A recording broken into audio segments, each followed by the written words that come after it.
Paz do Senhor a todos. É com grande alegria que retomamos novamente o nosso programa, né? E que bom estar aqui com você também neste tempo de pandemia, podendo transmitir essa palavra ao seu coração. Esse é o nosso espaço, esse é o nosso Vida Devocional, como muito bem você já conhece, como muito bem você já tem acompanhado. Você que pela sua primeira vez, seja bem-vindo aí ao nosso Vida Devocional. Tem o nosso canal no YouTube da nossa igreja, você pode compartilhar e rever e ver outras mensagens que foram publicadas. Fique sabendo que toda quinta-feira eu tenho encontro marcado com você, neste mesmo horário, nesse momento, nesse dia, para que possamos juntos meditar na palavra de Deus. Hoje vamos ver o que o Salmo 77 vai nos dizer dos versículos 13 ao 20. Olha o que diz: Ó Deus, teus atos são santos. Que Deus é tão grande como o nosso Deus? Tu és o Deus que faz maravilhas. Tem feito notória a tua força entre os povos. Com teu braço remiste teu povo, os filhos de Jacó e de José. As águas te viram, ó Deus, as águas te viram e tremeram, os abismos também se abalaram, as nuvens derramaram chuva, houve trovões nos céus, teus raios também atravessaram de um lado para o outro. O som do teu trovão estava no redemoinho, os relâmpagos clarearam o mundo, a terra se abalou e tremeu. Teu caminho passou pelo mar e as tuas veredas pelas grandes águas, e teu rastro não foi encontrado. Pelas mãos de Moisés e Arão guiaste teu povo como um rebanho. Podemos, diante desses versículos, contemplar a maravilha de Deus, o poder de Deus, a autoridade de Deus. Esse resgate supremo desse nosso Deus. Os versículos do 13 ao 20, eles são um exemplo de uma meditação bem-sucedida, em que o salmista faz questão de pregar ao seu próprio coração sobre a graça de Deus, outrora revelada no Êxodo, onde Deus tira o seu povo da escravidão do Egito, conduz aquele povo pelo deserto, os liberta, mostrando quem Deus é, dizendo que Deus os tiraria com mãos fortes, mostrando aquele povo que era tão poderoso, os egípcios, a Faraó, mostrando que eles não estavam no controle, mostrando que eles não tinham todo o poder, não tinham toda a autoridade, mas quem tinha todo o poder, toda a autoridade, todo o controle, criador de todas as coisas, era o próprio Deus. Lembro-me de uma das conversas que Deus teve com Moisés, onde Deus se revela ali a ele, dizendo para que Moisés voltasse, para que intervisse, fosse falar com o Faraó, para que libertasse o seu povo. E Moisés, diante daquilo, mas em nome de quem eu vou me apresentar no nome de quem? Aí Deus disse para ele: se apresente no grande nome, eu sou. Esse é o nosso Deus, eu sou. E o salmista então, o que ele faz? Ele começa a pregar ao seu coração, trazer aquilo que os antepassados viveram, aquilo que Deus fez anteriormente, aquilo que Deus fez no passado, e ele começa a trazer a sua memória e pregar ao seu coração, dizendo: esse eu sou, esse grande Yahvé, esse grande Senhor, não somente operou no passado, mas vai operar maravilhas no presente e irá continuar fazendo isso no futuro, como se houvesse uma conexão entre presente, passado e futuro. Para o nosso Deus, trabalhar dessa forma é como ligar o presente, o passado e o futuro. E o resultado dessa meditação, desse pregar ao seu próprio coração, é que o seu coração começa a crer novamente e ele é capaz de enfrentar seus problemas. Interessante, não é pensar dessa forma como você levantou no dia de hoje, como foi o seu acordar, quais foram as suas primeiras palavras, quais foram os seus primeiros pensamentos nos dias de hoje. Costumo dizer que nós devemos pregar o nosso coração todos os dias. Jeremias falava muito a respeito do coração, dizendo ser o coração o órgão mais enganoso, dizendo ser impossível conhecê-lo. O nosso coração nos tapeia, faz-nos de bobos a todo momento e a todo instante. Por isso que devemos pregar o nosso coração todos os dias. Essa fé, esse crescimento, a palavra de Deus vai dizer que nós somos transformados de glória em glória, é uma crescente. Então devemos todos os dias estar relembrando, trazendo ao nosso coração os feitos de Deus sobre a nossa vida. Por isso que eu perguntei o que você fez quando você acordou, quais foram suas primeiras palavras, seus primeiros pensamentos.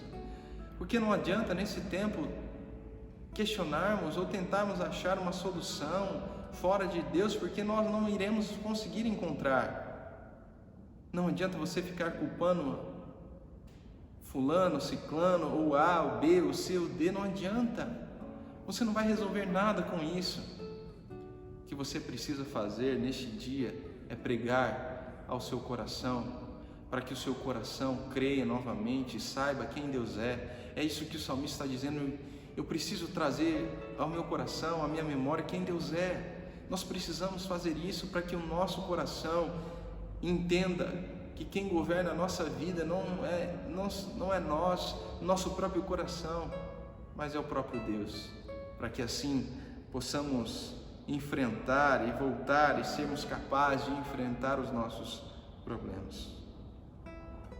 Nós, cristãos, que devemos pensar aqui, Salmos, a figura de Cristo ainda não é presente de maneira física, mas quando os salmistas escrevem, eles apontam para alguém, um Redentor, alguém que seria maior, alguém que viria e libertaria realmente o seu povo, não mais de uma escravidão física, mais de uma escravidão da alma, da morte, trazendo vida.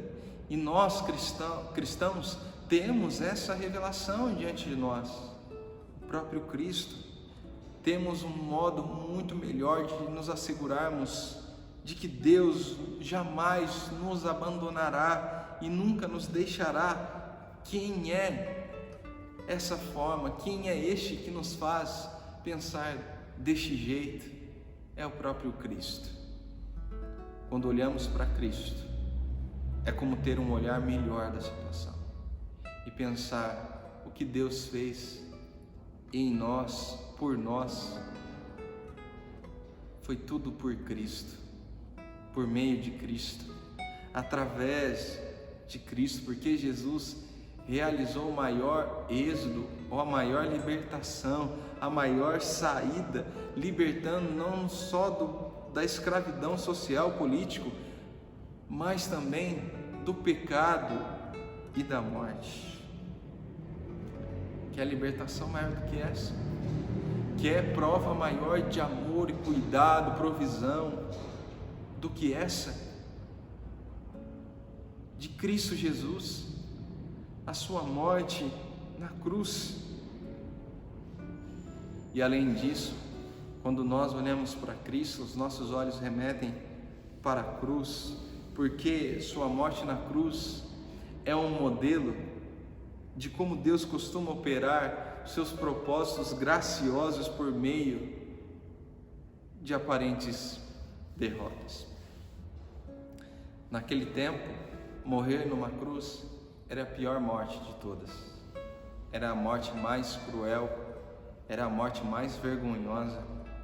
Para alguém que morria numa cruz, era somente para as piores pessoas da época.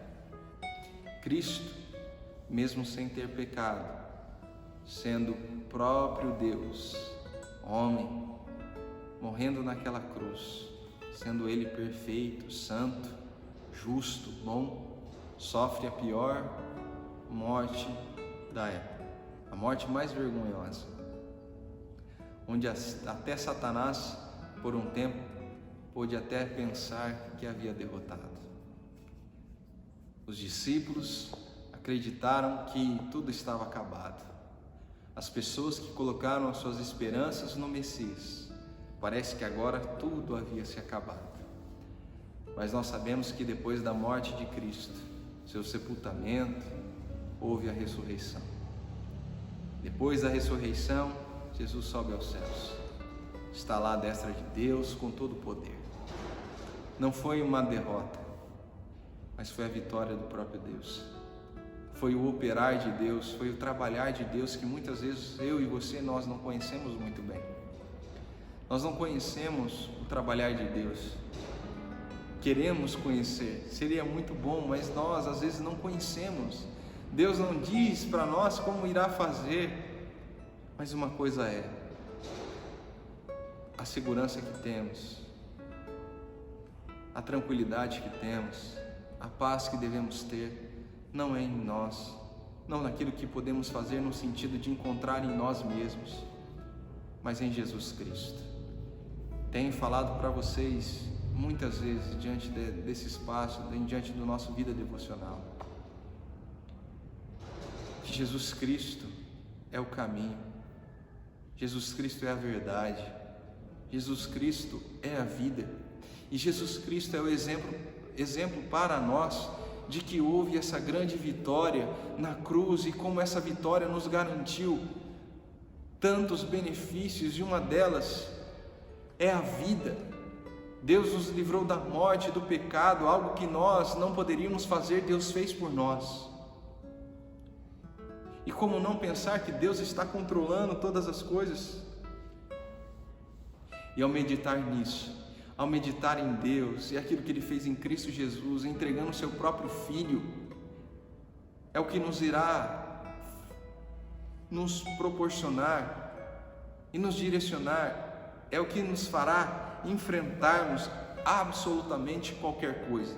Então, nesse tempo de pandemia, nesse tempo de crise, nesse tempo de incertezas, de dúvidas, nesse tempo onde tudo é relativo, nada é absoluto, nada tem uma certeza, eu apresento a vocês a única certeza de um mundo melhor, de uma esperança não aqui, mas uma esperança que vai além dos nossos olhos, daquilo que podemos contemplar, que é Jesus Cristo. Então, eu estou te dando uma certeza, que não está em finanças, não está talvez num futuro próspero, não está talvez na sua família, nos seus amigos, no seu trabalho, não está talvez na sua própria vida. Eu estou te dando uma esperança, que é Jesus Cristo. Nós devemos agradecer ao Senhor, porque Deus tem um poder infinito, que até os oceanos, os vendavais atendem ao teu comando. Todavia, esse Deus poderoso, esse Cristo não está distante de nós. Ele é o nosso pastor, Ele cuida de nós, Ele sabe das nossas necessidades, Ele sabe como somos frágeis, como somos dependentes, Ele sabe de tudo isso. Se o poder infinito no universo é do nosso pastor amoroso, então podemos viver sem medo. Se esse poder infinito, se esse Criador de todas as coisas governa sobre tudo, Ele é o nosso pastor, então podemos viver, enfrentar este tempo sem medo. Jesus Cristo tem que ser o seu pastor. Você deve se render e se lançar a Ele, dizendo: Senhor, cuida de mim, não somente nesse tempo, porque creio que outros tempos difíceis virão. Que o Senhor me ensine a descansar e confiar em Ti.